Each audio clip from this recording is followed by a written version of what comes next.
Another slow start proves costly and could be out for some weeks. This is the Sash, definitely not the official podcast of the Essendon Football Club.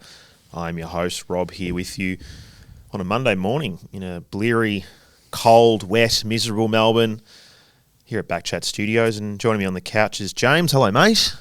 Morning, Rob. Don't say that often. Good morning. Good to be with you. The gloomy weather sort of reflects that kind of game in general, I think, and in a lot of ways it was very similar to the game against Brisbane. 10 goals to 5 after quarter time, but a little issue in that first quarter again. 6 goals straight through, and it was over before it started, and credit to the boys for fighting back, but a little bit disappointing to start the same way once again, and that's becoming a bit of a pattern. Yep, and joining you as well on the couch is Jesse. Hello, mate. Hello. Monday morning.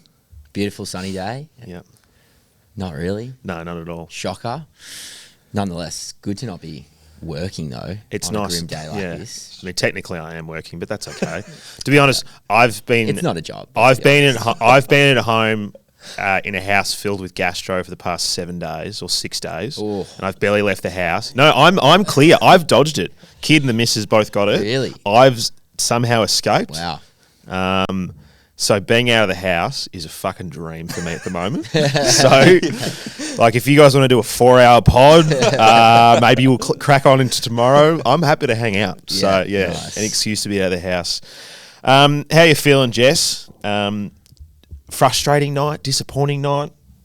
What's the vibe over there? Similar to last week in my feelings, but probably a little bit more confused about how to feel. It's disappointing that we've not shown up almost all year in first quarters, and it's now against the top sides you wouldn't really regard Carlton as a top side, but they do have a list and in previous years have shown they can be, in that top 6, top 8 mix. But it's just proving to be the difference in the game at the moment. You saw it against Brisbane, Carlton, and it's really, really tough to come back from 5 or 6 goals down. But the other side of that is we do, and over the past 2 weeks, have been playing some really good footy and really dynamic, exciting football.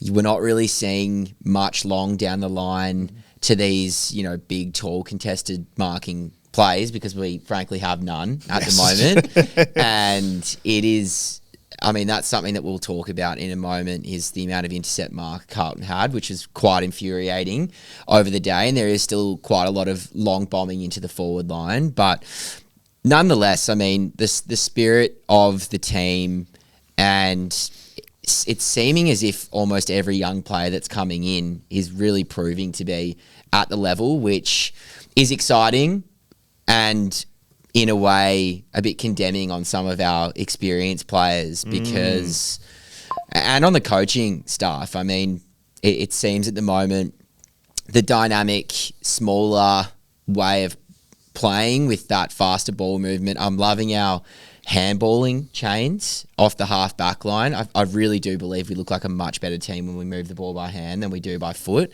and that's probably because we don't have too many good kicks in our team. But it's going to really cause the coaching team at the end of the season to ask some questions about our list, and it's something that we've all been really expecting to be the case at the end of the year. Is what is the list going to look like? There's going to be quite a number of players that have their careers at Essendon on the line, and are they going to go with a taller team, a smaller team? I would say somewhere in the middle is probably where they need to land, but there's going to be some players like, your Harry Jones and Nick Cox. There's going to be a few others in there where you'd be pretty concerned about where you do fit in, because there's no doubt we were far too tall at the start of the year. We're too small at the moment, but I'm loving the pace of the team, and in particular, the younger players, their decision-making, their kicking. Angus Clark's kick to Daz in that last quarter, unfortunately, as you said, there's a moment in the game that we would have loved to have seen going our way. But the vision to kick to Durham, there's not many players in our team that do that. No. Zach Johnson, his speed, his evasiveness, his IQ and his kicking. He's good. Even Lual was fantastic, and I was really, really surprised. So there's a lot there to get really excited about, and I think for this year, none of us know we're making finals, but as we've all said, you've just got to go and watch the kids, and as Scott said in his presser, he's really excited about what we're building, and I am too. Yeah, I think it's a good point. You raised a lot of things there. In the time that you had that monologue, I was able to go back and check all the first quarters through the season. I probably should have done this pre-show, but it is Monday morning. So Hawks 6 goals in round 1, Adelaide 5 goals 5 in round 2, West Coast kicked 5 on us in round 3 in the first quarter. Our best first quarter was against North, if you recall. We had that really good first quarter against them. The Doggies kicked 7 goals on us in the first quarter. The Lions kicked 6 goals, and obviously Carlton 6 goals. So it is a theme. They spoke about it on the coverage that Essendon actually spent a lot longer out on the track warming up. So they know this. They're clearly aware that this is a problem. They were trying to rectify that. Then why it's happened again, that's the questions you've got to ask. Now, there's obviously some inexperienced issues. There might be young players who need to build into the game. The fact that we are so depleted means that there is a lot of turnover in the list. Players are moving roles week to week. So you can understand that it might take a bit of time to get settled, even gel with the guys around you. You take the midfield, for instance, obviously, Martin sort of come out of there from last week, and then Parish is in there now. So a lot of changes in that first term, which you can understand why this has happened, but it's clearly an issue. It's been an issue all season, and 4 of those teams are good teams. 2 of them aren't good teams. I put Carlton in that list. I don't think they're a good team. But there's 4 good teams there who've just punished us in the first quarter, and then, go back to round 1. Hawthorn did that and basically just went, all right, we'll hold you at arm's length all game. And that's kind of how it paid out. So it's a definite issue. Why that is the case, I'm not entirely sure. I wonder, you touched on it before, Jesse. To me, there's a clear intent to transition the ball a lot quicker now, whether that's coaching, whether that's the team that we have. And like you said, we don't really have the bailout options anymore, so we kind of are forced to play that way. But I'm really liking what I'm seeing in that intent to play now. Is a big part of that we're 6 goals down and need to kind of run the gauntlet a little bit. That's obviously not ideal, but you talk about us wanting to develop, play young players, try and play that quicker transition style of football. Maybe being 6 goals down at quarter time and then having to kind of be forced to play that way, not the worst thing to happen if we're looking at development over, of course, win-loss, which I think we're all in agreement that this year is about that. I'm kind of happy to see him, take a bit of a risk and as I said, kick 10 goals to 5 after quarter time. Yeah, the result didn't go our way. There was a couple of controversial decisions late that I was extremely frustrated about on the couch as well, just quietly. But yeah, if you want to see them run the gauntlet and have a crack, maybe that's not the worst thing. And same with last week as well. Yeah, that's it. Like, there's definitely been passages of play in the past 2 weeks where, it's looked so exciting and it at times not look like the Essendon we've seen at times. Like we're used to kind of seeing very stagnant play. We're used to seeing very helter-skelter play where they almost kind of go too much in that direction. Like you think about that North Melbourne game where it was so frantic, it was so play on at all costs that they probably just tipped over the edge a bit. But then we've seen some moments here where they've been able to take the game on but be a little bit more composed with it. We had some boys in here before who do the Saints TV podcast, and I was having a chat to one of them, and they were like, "Man, that passage where you basically went end-to-end handball, and it basically stuffed up because Martin handballed it to Durham. Durham had to get it to Gresham, and then we got caught in the end. But if that played off, that's that's probably the best goal we've kicked all season. There was another one that did result in a goal though, where we played handball out of the back line and Guelph kicked to Peter Wright in that fourth, and that was awesome. Peter went bang, and that, as I said, in the pre-season we moved the ball a lot by hand out of the back line, in particular against Geelong when we beat them over there. And I haven't really seen it much up until the past couple of weeks, and it looks great. I really, really like it, and I hope they continue to develop that. transition because, yeah, we've seriously been lacking ability to transition the ball out of the back line to the forward line this year. Yeah, and then you think about what Brad said the other week, where it's like, well, the great things about young players is they do what you say, and they haven't had these habits from previous coaches and previous teams that they might have played for that are kind of ingrained into the way that they perform. Whereas Brad will say to, hey, Zach Johnson, take the game on, bite off a hard kick, get into the corridor, and he'll go and do that. Whereas, you know, there have been players in their side, some who are probably still on the list, who might go, oh, I can't hit that kick. I'm going to kick it sideways, and we're going to do a little bit of crab movement, which, look, we didn't say. So, look, yeah, it's like we joked about this last week. Like, it's weird how we've coming off another loss, but we all feel like, I feel pretty content. Like, I hate losing, like, no one likes losing to Carlton. I probably don't have the same, I don't know. I don't think this rivalry is what it once was. I think the Essendon Carlton rivalry is pretty shit right now. I know we might have some older listeners who'll say that, like, it means a lot more, but, like, let's be frank, these clubs have been nowhere for 20 years. They have been, I think, statistically the worst side in the past 20 years, win-loss, excluding the expansion teams. We haven't won a final in that period of time.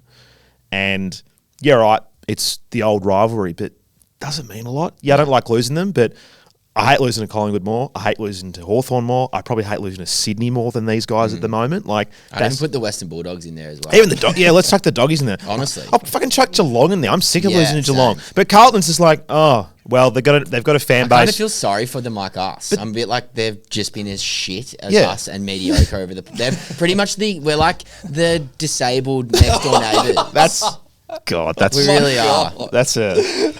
We really are. Yeah, we're playing in a league of people that have ability, and we just don't. We've got like one leg, and we're in a two-legged race. We're just hobbling along to the paint.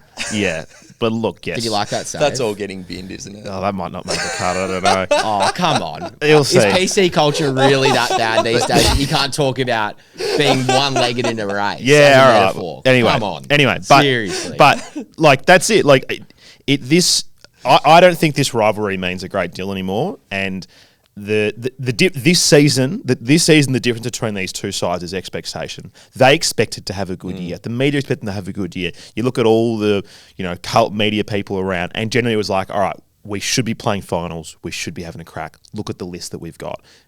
Versus us, people are like bottom 2, bottom 4. They're nowhere near it.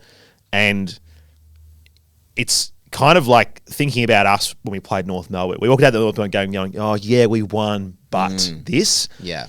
I had a brief look at some Carlton stuff this morning, and it's very much the same thing on their forums and whatnot. It's like, oh, we won, but we're not good. You'd be concerned if you're a Carlton supporter at the moment. Where's your list? What's your future look like? This is your window now, and I'd be very, very concerned given the build-up they've had. Imagine being in a Carlton person's shoes where you really did think a year and a half ago. Oh, there goes Goldie. Sorry, Gold. Off he goes. Like the last quarter. Yeah, it just falls off. Fell off. But yeah, you'd be concerned. I mean, you'd be thinking, is this list going to get us there? And if not, are you rebuilding again? Yeah, it's hard. It's hard to know. I mean, look, the year they made the prelim, they did have a very bad start and turned it around.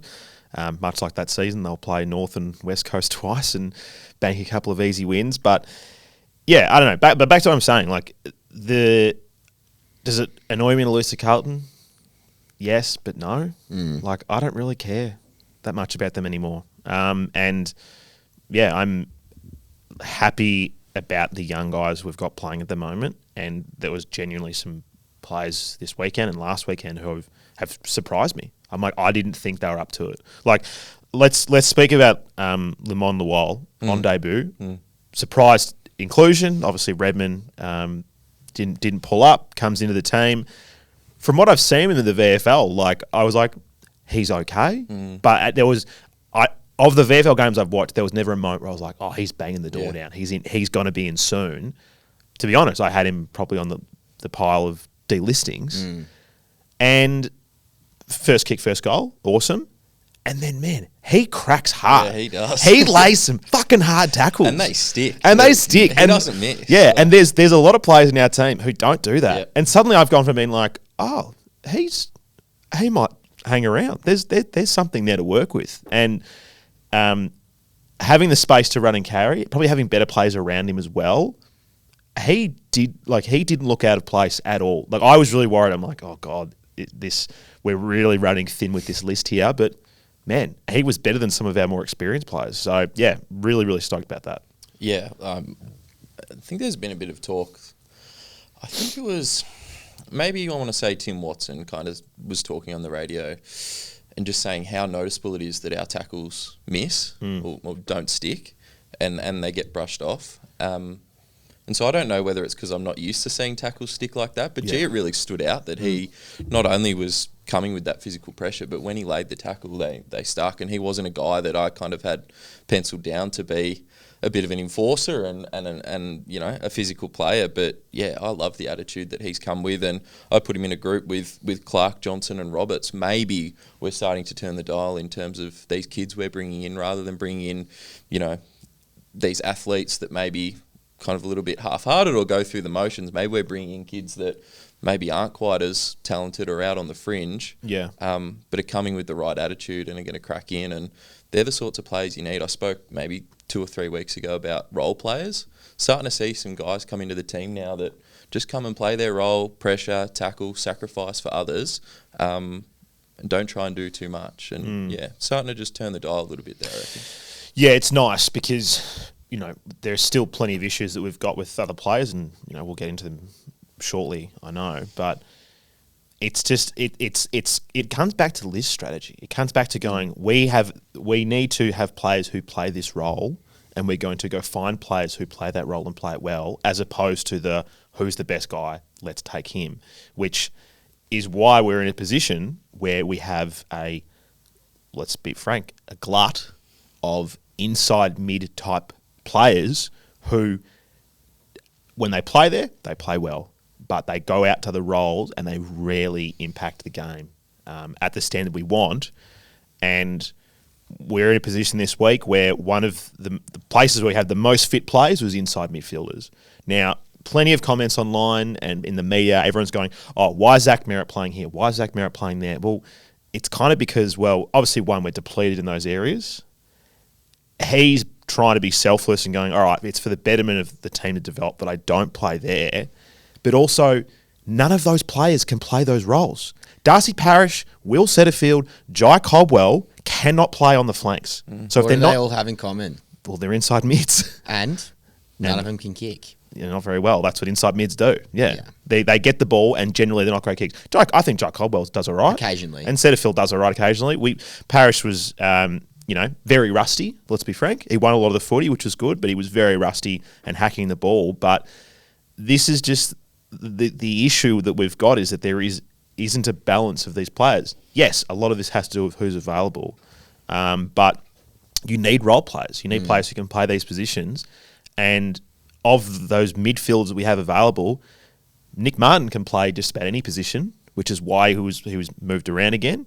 And Zach Merritt is skillful enough that he can play it better than those guys can, because there is not a chance in hell of the guys we have available and fit at the moment that you're going to be playing any of those mids I mentioned, even Elijah Sardis, who wasn't playing, in one of those roles.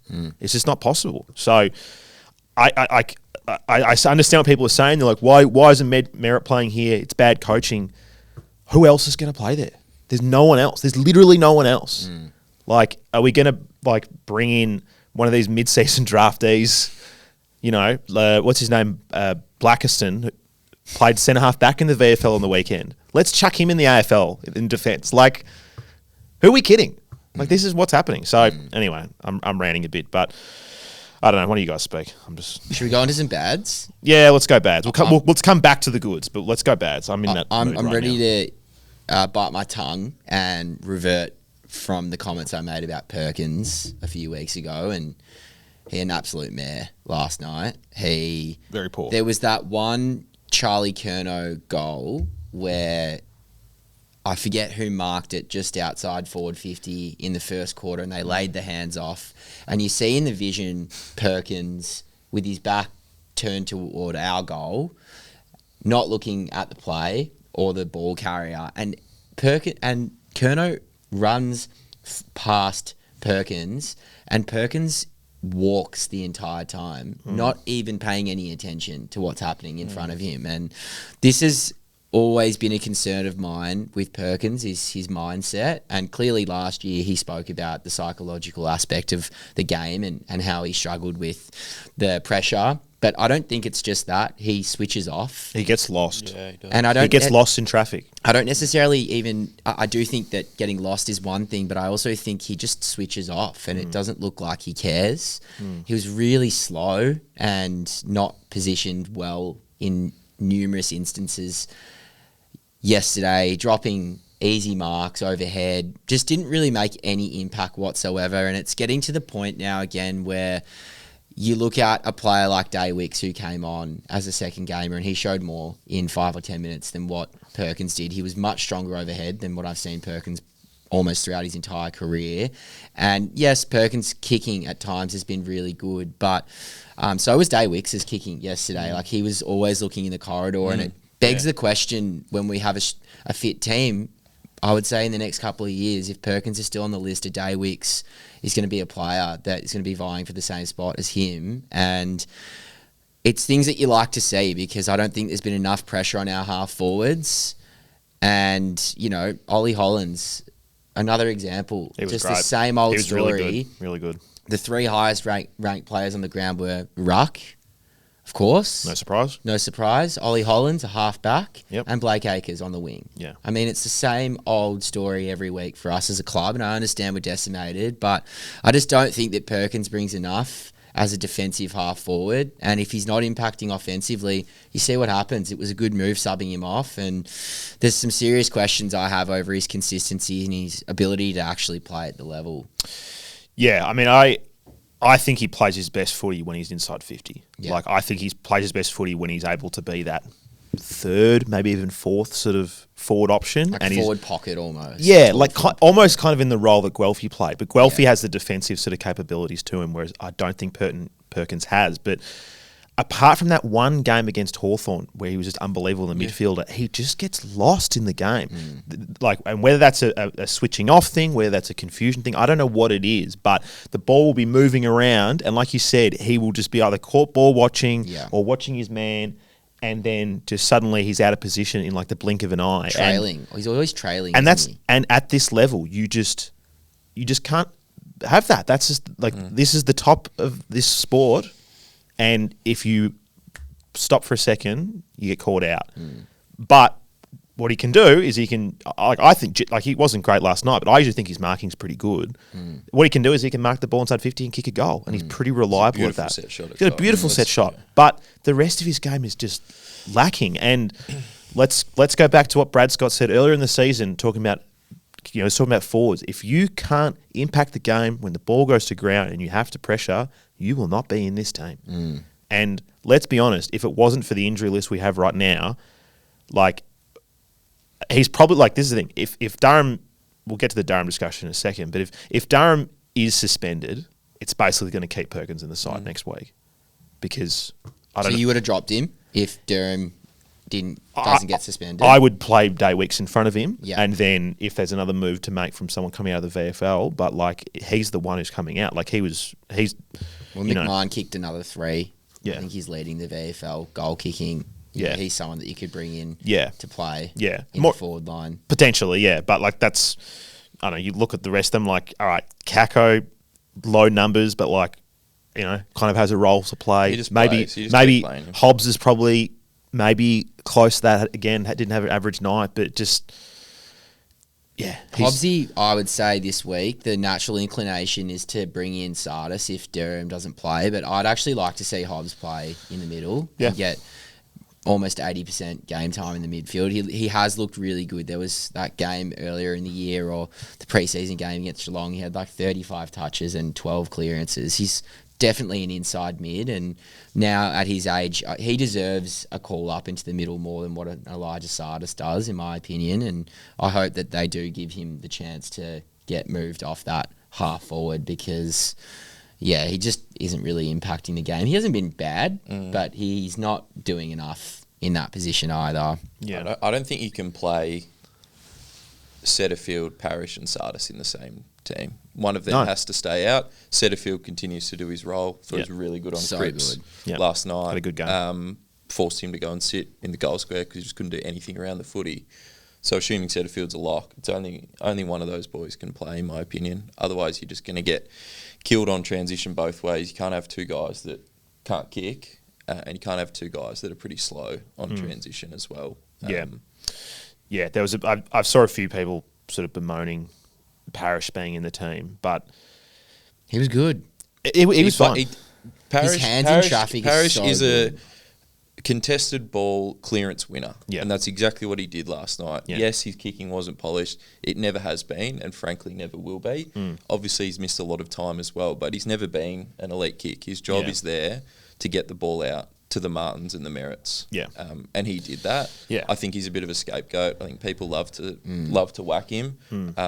He was far from our worst. Yeah, exactly. And Well said. I think as well that, if we're taking a more pragmatic approach to it all, that if he is fit this season, he has to play. Because if he doesn't play, he has zero value at the end of the season. Now, he might stay. He might turn it around and get back to like really, really good and the club wants him. I don't know what the club wants. I'm just speculating here. But if there is a scenario where they want to move him on, he has to play. Otherwise, he has no value. At least with Sardis, you go, all right, you offer another deal. If someone comes from, who knows? But at least he's young and you can still try to mould him somewhere. Like, Parish won't change from this point in his career. At least maybe there's something you can add to Sardis' game to help him get to something else. Whereas this is Parish. This is what he is. His body is a problem, we know.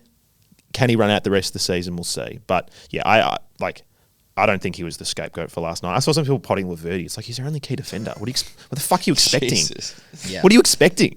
Like, he had a crack. He gave away a free or two, but like He wasn't that bad. He wasn't embarrassed. Kerner only kicked two on him in the end.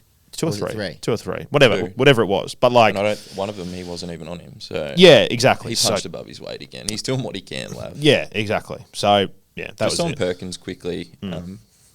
Sorry to go back there, but I just wanted to highlight there was a contest early in the last quarter, sort of on our forward 50, where Perkins was just brushed off the ball by Sard, who I think is one of the softer players going around as well. And he was subbed really quickly after that. Now, as you mentioned, Jesse, he wasn't having a good game by any means up to that point anyway. I just wonder whether Scott just said, No. That's the crucial point where I'm going to make a statement. I'm going to drag him for that. It might have already been premeditated before that, but I just wonder whether Scott went, no, I'm not having that. Yeah, it's an interesting point. I saw I wasn't able to go to the game last night, but I saw a comment from someone about that moment, and they said that Perkins had run about 100 metres before that happened. Okay. I don't know if that's true or not. Again, I wasn't there at the game last night. I wasn't able to attend. So I can understand that. But yeah, it did seem pretty bad that moment happened. You're like, oh, God. And then like a minute later, he's off the ground. So could have been the final tipping point. But like it was one of those games where it didn't feel like there was anyone else that was really evident to be taken off. Like, again, like Hobbs, maybe. Kako, maybe. Probably the three of those, but Kako's speed, I mean, the Yeah, you kinda defensive gotta keep side it. of his game is the element that goes unnoticed by some, and he was putting a lot of pressure on all of the Carlton defenders when they were exiting the back line or on the wing. He did put in a lot of effort to at least bring perceived pressure. It may not have come down as a pressure act, but he, certainly has that element to his game. I mean, I understand why some people would say he may need to go and gain some confidence in the twos from an attacking point of view. He just doesn't seem to be timing his roving efforts when balls are kicked into our forward line as well as what he was earlier in the year, and that's a bit of a positioning thing. But at the moment, Brad said that the role of a small forward is to lock the ball in and bring pressure, and it's not to kick goals. And he's been doing that really well. And I mean, I guess a segue to a little bit of a good, if we mix the good and bads, which is what we're doing at the moment. But I think Guelph, that was his best game of the year. Can I just pick up on a played Kako so well. before you go to Guelph? Can I just pick up on a Kako point? Like, he was going head to head with Sard for a lot of that game, and like, Sard kicked that really good goal at the start of the game, which was annoying. Very. But He had like 6 touches in the first 5 minutes. I know, you're like, oh God. But as like they were going head to head, but Kako was able to apply enough pressure that there wasn't really much of a rebounding coming out of Saad. I'm pretty sure 1 in 3 of his touches were turnovers, and he shanked some absolute ball, and it was just because of pressure. That's all it was. And we know as well as anyone, when Saad has the space to run and carry, they can fucking hurt you. But the pressure was on, and it was just hat kicks coming out, and like you said, that's what we want. But go back to Guelphy. I thought he was easily one of our best and so good. Punched above his weight. That one where he was basically 2-on-1 against Wiedering and Haynes. How good was that? When good. He pushed off Wiedering with his legs and then took a sideways dive to grab the ball, locked it in. He was so good. And we're now starting to see that side of Guelph come back into his game. It looks like he's got some more runs on the board, some match fitness, and that competitiveness is just something that you don't see in someone like Perkins. And that's the problem that I have, and we all have as Essendon supporters. And, we'll talk about the does moment, but, these players that are now up and coming in our team, and we're really starting to build a culture of competitiveness. When you've got a player like Perkins running around who is chasing tail, he's getting brushed off the ball, and is not... When was the last time you saw Perkins do anything physical where he put his head over the ball or ran through someone or did a really tough tackle? That stuff, if you have one or two players in your team who aren't doing that, it brings everyone else down a level. Yeah. Whereas if you have, the same goes, one or more players doing that, it rallies the team. And that's where at the moment with the Perkins situation, I just don't think that he's ever going to be a player for me that will be at the level until he can bring the same level of competitiveness that like a does or not even to the same level, but just half of that level. I know what you mean. Yeah, I think you can't get away with having many of those uncontested players. And I'm not saying Perkins is that. We're kind of riding him pretty hard here, but think about Mitch Brown, who's on that scarf behind you. Incredible skills. Mark, kick at goals, beautiful skills, but just... I can't. That was it. And, I think Perkins is definitely better than him in that sense. But when it comes to finals, when it comes to grand finals, when the pressure meter goes up to the absolute heat, you can't have those type of players. You need players who can just wear the heat all game long. And this was a night for him where he wasn't able to do that. Let me ask you this. Can you name anyone off the top of your head who plays at Collingwood who is an uncontested player that doesn't embrace the contest? Hoskin Elliott to extent, but he's still pretty contested. He's still pretty good. He'll win a 2-on-1 at times. Yeah. Not many.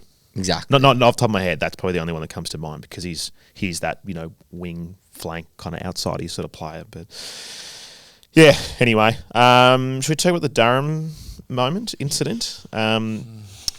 He's gone. He'll get 4 or 5 for that, I reckon. Yeah. Oh, no. I think I reckon media are talking pretty badly about it. No. Gaz was going ham on it. There's a lot of people on the radio saying... David King calling it a wheelchair thing. It's come on. I know, but that's what I'm saying. There's a lot of people now saying, this is a really poor football action. It's exactly what and knowing us, we love being the ones to take... We're the fall guy. Not wrong there. And I really can see the AFL saying... Because now there's a clause in the MRO where there's an intent to hurt clause, or there's an intent to injure clause, which can upgrade it. Because at the moment, without that clause, it's probably 1 week. Based on the ruling, is that it was high contact without any injury. But if there is that delayed concussion that comes in, then he'll be rubbed out for quite a while. I hope he isn't, but I can definitely see the AFL, and I do think realistically the AFL should give that at least 3 weeks. It's a pretty poor footballing action by Does, and it really could have hurt Chero. And if they are serious about trying to rub this stuff out of the game, even Tom Stewart should get a week for what he did. I mean, I understand that people say it's a fucking good hit though. Oh, great hit! Such a good hit. Floored him. It's the perfect hit. Really. It's the perfect hit. Yeah. It's the perfect hit. If the AFL's wanting to rub that stuff out of the game, then you can't be doing that type of stuff. I don't agree with it. I love seeing it. I saw a clip this morning, James Hurd speaking about it, and a lot of this issue has to do with the fact that players are coached now that you meant to go in sideways to protect this. Chera basically leads with his head and is just sitting duck. Durham, you watch it, Durham's looking at the ball. He's not looking to hit Chera, but he just flattens him because Chera gets there first and he just comes in with his body. Like Yeah. I don't think there's any sort of malicious intent about it, but the way Chair approached the ball in a I way think that there was a bit of he is a sitting duck, and Durham was late, and that's the like. I'm not saying I agree with it, but it's the reality of this game at the moment that if you come in late and you trouble. mess it up, like that's Thought live it looked really ugly. Yeah. Like, when I watched it live, I really thought that Chera was going to have a neck injury, which says Yeah. a lot in itself. When they slowed it down and showed the replay, most of the impact seemed to be shoulder to shoulder. yeah. Yeah, with he just Chera's kind of grazed him. head in the torso of He of grazed Durham. him on the cheek. And you Yeah. can see that. He You got can that. see he kind of started to get a bit of swelling around the eye. But But yeah, the AFL, if they're consistent, which they're not. they're not, He'll they play- will so he'll wait play and next week. see. Is there a medical report that says this player was injured? If they have concussion, it's at least 3, I believe. Yeah. Yeah. If it's not, then they sort of either I think rub it it- out or give 1. I That's think, how they've been. I think he'll get 2, but that's just my prediction. Obviously, time of recording, we don't know the Hear me result. now. He'll get 3 for Yeah. that. The I understand AFL where you're coming from. and but- whoever it is, Mert's mate that runs the MRO hates Essendon. Absolutely hates. Michael What's his Christian. name? Michael Christian. Michael Christian hates the Dons. Perennial dog of the week. Yeah, he hates us, so we'll get 3. for that. Yeah, yeah. It was weird how the whole Chera thing of like getting the head like test and all that stuff was very, very strange. But yeah, look, frustrating. Just what we need. Another player missing games. Well, that's Redmond and Durham, 2 more senior players not playing next week. Yep. It's really getting quite like hilarious how ridiculous we are testing this list. Where are your The boots, depth- mate? Where I are know, your it's boots? far out. We might all need to chuck them on. I know. They'll be listing a tryouts poster. Anyone come down, Yeah. give it a go. Yeah, bring your boots. $50 a game. Yeah. Let's do some votes and we can talk about the more goods while we do that. Sash Fan Player of the Year brought to you by Waxit Car Care. Find the best car care products at waxit.com.au. You can use the link in the episode description for 10% off, which is pretty good. Sash Fan Player of the Year award voted by the faithful. With 1 vote, Will Setterfield got himself a vote. Good He on was him. so good. He had a good game. 15 touches Cripper had in the end. Didn't touch the Had- ball for a quarter. So 3 He had votes. no impact. 3 votes, Paddy Cripps then. That's, I guess how it works. I still can't get over that from last season. That like this same game last season, Tom De Koning was so far and So away the good. best player on the ground, and then it was the other Hollands, Elijah Hollands, and somehow Cripps got votes and TDK didn't get a vote. I think Nick Martin got 1. Martin was really good in that fixture as well. And I remember watching the Brownlow. I was like, I'm turning this off. Like TDK dominated us last season. It was so evident, Obvious. and baffling. It's baffling. It's a shit award. Anyway, 2 votes, Peter Wright. Big 7-seater Peter. Really, really big moments there to help us turn the game. He's back. He is back, He's isn't back. he? He's crashing packs. I love Whatever it. was the issue there, and we spoke about the shoulder, we spoke about him running through Cunningham and maybe losing some confidence. He's back.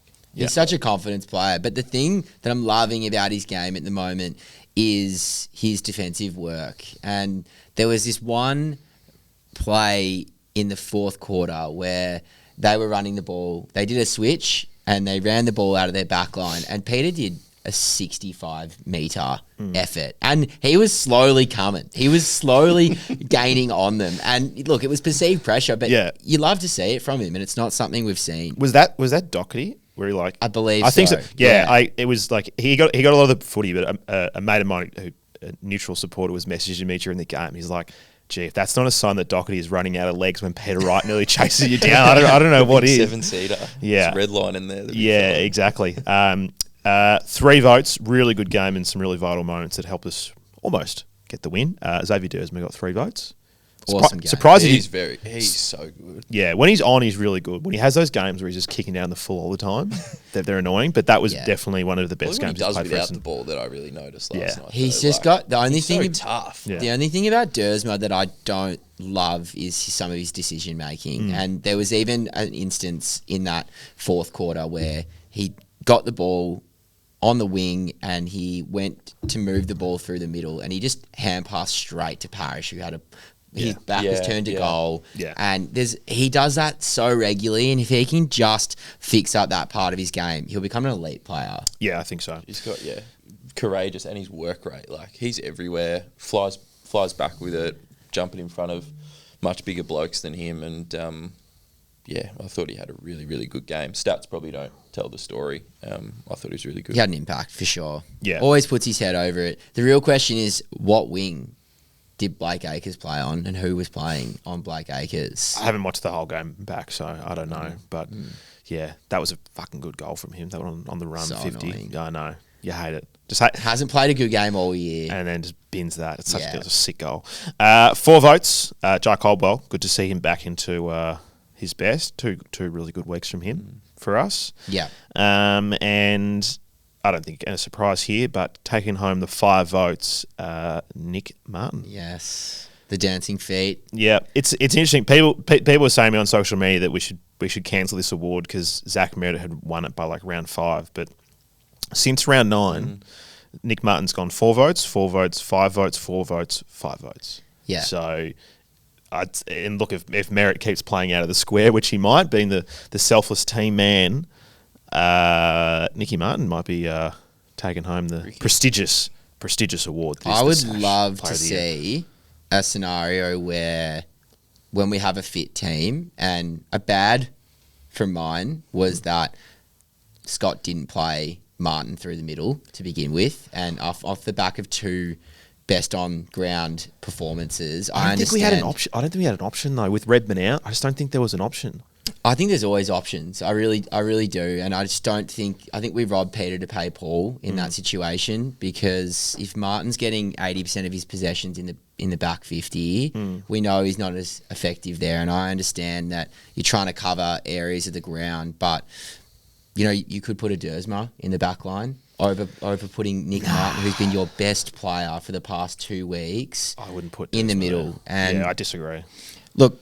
Who like genuinely like, so this was the back 6 listed in the team lineup. McGrath, Laverty, Roberts, Gresham obviously didn't play there, Lawal and Pryor. Like, so Zach Johnson's down there. Like, Martin kind of had to go down there to be a bit of a leader, to be honest. Like, obviously McGrath's down there as well, but like, I don't think there's anyone else in that team who could play half-back. Maybe Lawal, but again, you're just putting an even younger player back there where it's kind of a bit easier being out in the wing. You got a bit more space and a bit more freedom. The game's won and lost in the midfield, though, and it is. He's the only player in our team, other than Zach Merritt, that gives us some outside run in the midfield. Every one of our other midfielders are inside mids, and it's clearly shown over the past couple of weeks. The work rate and the repeat efforts, as Joel was saying last week, going from contest to contest, his ability to hit the scoreboard. Look, it's a tough situation for the coaches to be in, but I really would have liked to have seen him play another game in the midfield, and I hope he does next week or the following week. Back to my original point, though, I would have loved to have seen one day like a Parish, Merritt, and a Martin in the midfield. That starting 3, if you can get Parish back into his like OG good form, that's a scary midfield. And then you've got your Caldwells, your Setterfields, and your Durhams as your next string of midfielders coming in. Be good. That could be the future. Yeah, that's it. And I think that's partly just those other parts of the ground having guys available who can play it. Yeah. And, you know, aren't on debut. So I don't think Martin's necessarily playing in one position at the moment anyway, though. Like, he's flex. floating back to help out and rebound 50, and the next thing you know, he's taking a bounce and kicking a goal. Like, I think he's the one who's got the license to kind of float anywhere, and that's why he's having 30 every game. When you guys were kids and like you did like Auskick, do you know, like you play like the zones where you could only go to certain areas? Yeah. And the netball bibs. Yeah, the netball bibs. I remember when we used to play it every like, you know, they changed every like 10 minutes, whatever. But one person was called the bubble boy, and you're allowed to run wherever you want. Yeah. Nick Martin is the bubble boy. He can just go wherever he wants at any time. He's the bubble boy every single week. So how are the soccer skills as well? He's got elite soccer skills, and and caddy as well. Yeah, I mean, that 40 meter lace out soccer off the ground is huge. Yeah, I know. Maybe we should just stop picking the ball up and just kick it all on the deck every single time. But that little like he Martin off the halfback did like a touch to himself. He like kicked it 3 meters in front of himself to get around a player. And then he kicked another one off the ground. The next kick immediately to Gresham on the wing. And last week he flicked it up to him himself. Yeah, or it was a something few like weeks that. ago that he did that. Yeah, The little Gaelic flick. he's a genuine freak. Yeah, He's so good. He's so good. The biggest steal almost of all time, I would say. Yeah, they were saying on Fox. I can't remember who was saying it, but they were like, oh, it's a crazy story, and they're like, I can't believe he just keeps getting better. Yeah, It's fucking Bring good. it on. It's really good. Keep getting better, boy. Any other urgent goods or bads before we take a break, gentlemen, or should we plough on? I think we plough on. Back after this. This halftime break is brought to you by the ticket merchant for the 2025 AFL season. Whether you're looking for tickets to Essendon matches, you want to catch a concert, comedy show, maybe there's another sporting event that you're interested in. I mean, State of Origin's coming up. They might have some tickets for that. They've got you covered. So head to theticketmerchant.com.au and you can explore their massive range of deals. Back after this. Thanks, Rob. It's that time of the week where we get some totally rational and well-adjusted opinions onto the pod. On the Sash, it's Hot Takes. Hot Takes.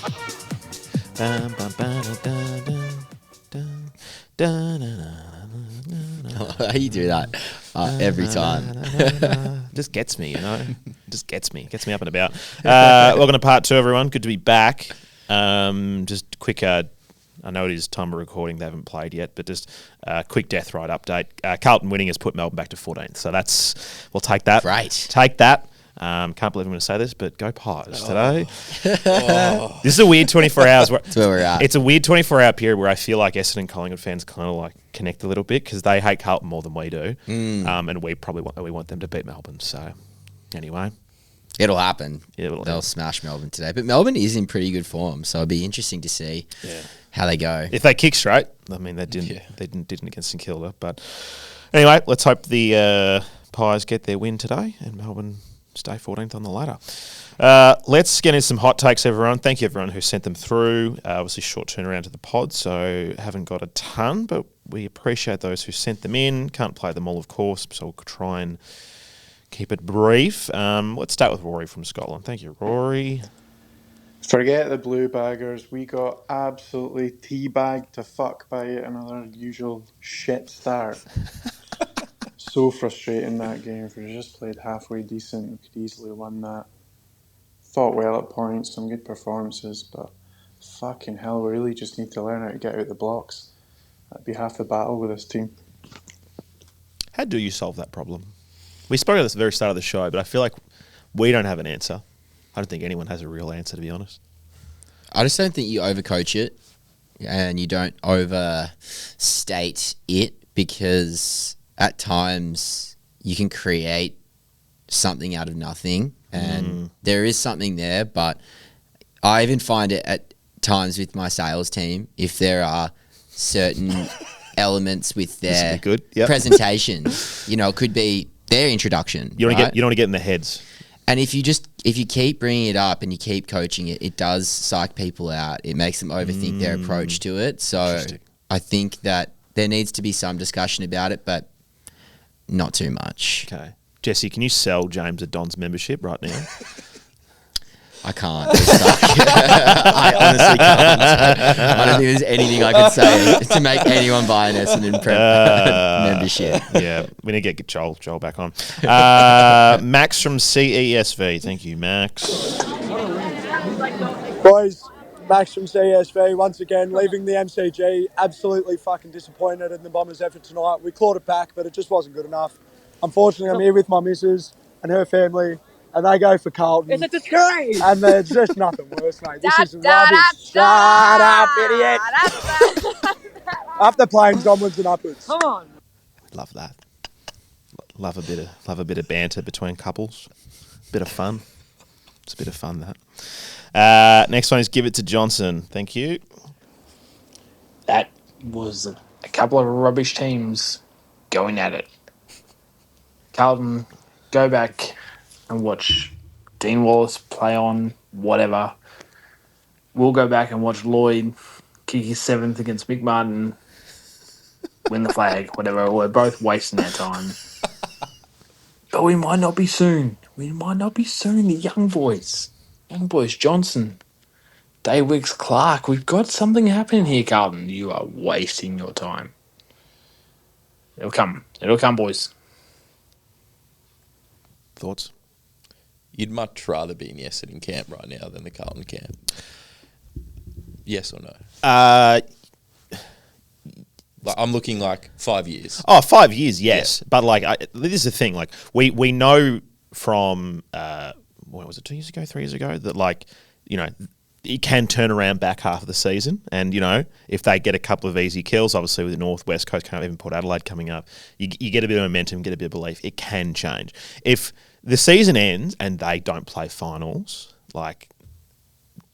big problems. Whereas for us, it's all right, cool, let's just keep playing kids, It's all about expectations. So, yeah, time of recording, so much can change. Obviously, I'm happy knowing where we're at. I think that's why I feel pretty calm, even though we lost. Same with last week. It's I know where we're at. I know who we've got available to us, whereas it's a very, very different discussion for them. And a lot can change. But yeah, hopefully they missed the 8. Lockie and Kimmo. Thank you, Lockie and Kimmo. Yep. Well, fuck, we're here at the Frank Graysmith, boys. And fuck Carlton for one. But Kimmo's got more to say about that. Nick Martin, have my babies, mate. And we're with a couple of Carlton boys, and fuck those cunts. Fold both clubs, burn them to the ground. Good day, Cracker, if you're listening. Sack Voss. Bloke's got no idea, but apart from fucking Sack Voss, fucking Sack Voss. Nice to get both sides of the aisle on that one. It is a shame we didn't win because we Pandemonium. could have seen the career of Voss ended at the hands of our will, but it was not meant to be. He's in some serious strife if he doesn't pull his shit together. Like I said, if they don't play finals, then he's gone. It's very, very tough. The team. What's his third, fourth year for him? I'm not sure, but it's been a few. But they've got too many good players. Yeah. To not it's their spine is crazy. Do you Mackay, Curnow, Cripps, and Wiedering and TDK. That's crazy. Walsh. Their midfield's elite as well. Yeah. Really good. Would you sack him? If they don't play finals, yes. You would? If they don't play finals, you wouldn't give him another year, just back that, because the other side of that, you go the Hardwick method, and you go they don't have the time though. They don't have the time. I think they're in a win now position, and they're hamstrung with the fact they've got players on big deals, and you can't. It's hard to bring in new people without probably letting someone go. So it sounds like TDK is going to go to St Kilda anyway. But go hard at John Longmire, bring him in, maybe. Go hard at him. Maybe. Real hard. Win it now. Yeah. Hard to know. I don't watch Carlton every single week, so I don't know the ins and outs. But yeah, if they don't play finals, strife. Big strife. Who's next? This is Hate Carlton, Love Dersma. Ugh. I fucking hate losing to that degenerate, sleazy club. Awful experience. And what's with that theme song of theirs? How does a theme band in a theme song sound queasy? They sound like they're about to vomit and they can't play to any tempo because they might puke into their trumpets or something. I fucking hate everything about them. Still, I feel I can't fault the effort, and I just gonna single out Xavier Dersma. He's everything kind of we've wanted. Back and forward running, commitment, good mark with the ball. It just pops up when we need him. Love him. Yeah, go Plains. He was good. Yeah. No, he deserves the plaudits. I thought maybe he'd get missed, but after hearing that and reading some stuff this morning, sounds like I wasn't the only one that credited Durs with his game. He was really good. Next one's Bailey. Thank you, Bailey. Good boy, Duzzer. Spend a couple of weeks on the sidelines. Let's get Parish nice and fattened up before we take him out to market this spring. The 2027 finals victory is on. Come the Plains. 2027. Here we go. I'm not sure about trading Parish. honestly. Yeah, I mean, like, I prefer to keep. If he plays the rest of the season, it is a tough call because his value goes up. You might be able to get a first rounder for him in a weak draft. it depends. this year. But I don't know if it's worth it. I mean, he's got the potential to be the best footballer in our entire club, and he, I think it said he hasn't played a full season since 2021, so the body is a problem, but there's too much upside there, and he's not that old still. What is he, 27? He'll be 28 in July. Yeah, so you can get another 3 years out of him. Yeah. It's hard to know. Like, it's all speculation on my end, but, he has to play to find out, one, if his body can still hack it, and then two, if they decide that he isn't the person they want to go on with, that they move him There's on. a lot of water to go under the bridge on this one. So much to play out with the inside mids. And look, it's good to have options, good to have depth, but we'll see. Next one is from 2 meters is pretty tall. As my computer freezes, so let's just refresh the page, and we'll get this one up. Just talk amongst yourselves at home, everyone. Thank you. I've had a few hongers, so I'm feeling better. Since I'm happy again, I'm going to be positive. 2 meter Peter, well done, mate. He's completely turned his career around. He's going to get another deal. Good on 2 meter Peter. Shit, he's tall, and he kicks straight. How good is that? Can't the planes. A couple of post-game hongers. Love that. Just a complete pause and then shit, he's tall. Yeah, fuck me, he's tall. I was going to ask some questions at the end of the year, though, as to what they do with our ruck stocks. And I have a feeling, based on Peter's form at the moment, we're going to see one of the two exit the club at the end of the year. Yeah, it'll be interesting. Ryan and I spoke about this on Thursday's show that, look, obviously we want Drapes to stay. He brings so much to the team. But if he was to take the opportunity to go to an Adelaide or go to a Brisbane even, that it really does open the options of what we can do. Like, it really, whether that's, new rucks, new forwards, there's so many possibilities, whereas obviously you keep him, then, all right, is Brian going to stay? What do you do with Peter? Is there someone else coming through? We'll see. But, we've got options in that department, which is nice. I think if Wright continues to play how he is and he has found his form and he's back like we think he is, I think moving forward there's a real possibility that we play one ruck and Peter. Yeah. I know Scott's traditionally liked the 2 rucks, but if we lose Draper, and we think Brian can be number 1, I think that'll be it. I think Brian number 1 ruck and Peter with the chop out, and it gives us the ability to have another runner in the team. He's been really good in the ruck as well this year. Yeah. Really competitive. Yeah, he's really found something again. Braden from Seymour. Thank you, Braden. What an eventful night at the MCG. I got to join in with the crowd when they all go, woof, which makes me happy to know that Carlton fans also think that Adam Sard's a fucking dog. And then I was sitting at the front and there was a couple of little kids behind me, Carlton fans, and they were really, really, really passionate little kids, really loved their footy. And it just made me happy, like it reminded me of me when I was that age. But naturally, I turned around and abused the fuck out of them for Carlton scum. And then at the end of the game, I had to leave the MCG listening to that terrible fucking tune with all these Carlton fans fucking laughing at me. And then I get to sit in the car for an hour and drive back to fucking Seymour. And think about how shit my life is as an Essendon fan. But go Plains. Yeah. Well, safe drive. That's commitment. Driving 2 hours to get to the game there and back. You love it. An hour there. If you love it, maybe you go to. I'm not convinced he does. Yeah, maybe not. He's on the edge. Maybe he doesn't love it. Plenty of hate for the theme song. Carlton as well. I mean, I don't know. There is something like, obviously, I said a lot on this show how much I don't care for this rivalry much these days, but there is something about the start of that song when you lose, you're a bit like, with the other theme songs, you're like, whatever, but it does get them going at the start. It's usually the people that are screaming it obnoxiously in your face, I find, doesn't help with it. Yeah. It does get going, but anyway. Next one's from Adam Forbes. Thank you, Forbesy. G'day, boys. Love the show. Gee, it's a tough pill to swallow, losing that mob. Fuck, I hate Carlton. But I want to rattle off a couple of things. Maybe a question.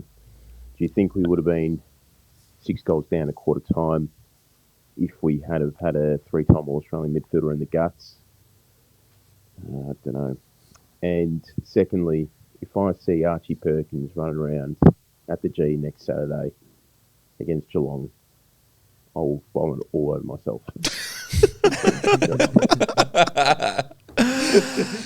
The Terry Wallace. I'll spew up. I will spew up. Yeah. Well, I'm sorry, Forbesy. I think with Daz potentially being suspended, I think it will keep Perk in the side. I mean, unless they go for a smaller option, maybe Oscar Smart gets his time for a debut. Who knows? Like back to the Merritt thing. Like, don't get me wrong, Merritt plays his best foot in the guts. We know this, but who else is going to play? Like, he in did those start positions? in the guts, didn't he? Pretty sure first centre bounce he was in there. Maybe he went straight after that. He may have. So he did 32% of centre bounce attendances. So he was the 5th midfielder to go through. I don't know. there. They set Chincotta for him, which he did a pretty good job on him last time. Touted him out last time, yeah. That I recall as well. So maybe they just thought, we'll put Merritt halfback. We can expose Chincotta and open up another midfielder there. It was a shit call, coaching-wise, to bring in Chincotta this week and keep him on Merritt, no matter where Merritt was on the ground. Didn't he go to Martin? I feel like he went to Martin towards the end of the game there. I saw him lining up on him. But for more than 80% of the game, no matter where Merritt was, he went there. And I just thought that was shit coaching. Chincotta had hardly any influence. And I understand that Merritt didn't have too much, but still, I mean... I think they'd take that, though. Like, if you pound for pound the two players and you go, all right, well, he doesn't have a good game and Merritt doesn't, I think they would take that. You know, if you look at it that way. Like, I understand what you're saying, but I think they would take that. He's just bald and ugly, so I don't really like seeing him. Fucking Jesse's on a tear today. Rubs me up the wrong way. Jesse's on a tear. He's going up. Pasty, bald and ugly. And no one can pronounce his name right, so just stop playing. You're Italian? How do you say it? Chincotta. Okay, thanks. Maybe. Who knows? I don't think anyone knows. Yeah. Is he even Italian? He sounds like it. Doesn't look like it. He sounds like it. He's an imposter. He sounds like it. Gee, you're on a tear today. Last one. This is from Punctuality. Thank you, Punctuality. Just a reminder to Brad and the Bombers, next week's game starts at 4:15, okay? Gotta make sure they know that, because they keep showing up to the game half an hour late. Yeah. Damn. You got Geelong next week, don't we? It's going to be so dark. Old mate who was on the Hongers would be happy. Yeah. That's 5 minutes to 4:20. He'll be lighting up right into that first quarter. Yeah, it'll be straight in it. Might need him too, I reckon. Yeah, fuck, maybe I'll watch the game from home. He always felt the shit out of us. I'm so not looking forward to... And they're in good form. They're against our VFL side. Jeremy Cameron's going to love it. But Shannon Neal did his ankle. Thank God. Thank God. Oh, thank God. You called that a month ago. I know. I was like, Shannon Neal's going to kick fucking 10 on us. Thank God. Okay, so it's just Jezza versus Laverty, which still doesn't... It's terrifying. Still doesn't give me much hope. But, yeah, fuck. I mean, look, if we beat the Geelong next week, like... Fucking lids off. The lid's off. The lid's off. No finals, but Bombers lid's still off. Just the expectation lid of beating When is the Geelong. last time we beat Geelong? Can you look that up? A couple of years ago, wasn't it? We beat him in the pre-season game. Does that yes. count? Does that count? That was a great I'll win. take it. All right, I will take any win I get against those guys. Let's have a look. I feel like it wasn't too long ago, maybe 2 or 3 years ago. Yeah, there was definitely one a couple of years ago. There's been some bad ones though. So they've won their last 5 against us. Okay, not 2 or 3 years ago. Let's have a look. That recently, really? No, it would have been 5 years ago. 22 defeated us, 21 defeated us, 20 defeated us, 2019 I'm telling you, I cannot. defeated us. Round 9, 2018, 84-50. If I'm not mistaken... That's the second year of the whoosh. No, that's the 4th year of the whoosh. If I'm not mistaken, was that the one where Josh Green kicked a couple of goals? Old Greeny? Oh, God. Mert's favourite? If that was Greeny territory, that's so long ago. Let's have a look. Cats won. Sean McKern kicked 4. David Zaharakis had 33. Huge. And let's have a look. Oh, that wasn't the one where Greeny played. Zaka was so good. Fucking Raz kicked a couple of goals. Mark Bagley kicked a goal. Stuz kicked a goal. Matt Guelphy kicked a goal. That was such a disappointing year, 2018. We looked so good in 2017, and then it was just the typical Dons. We thought we were going to be so good.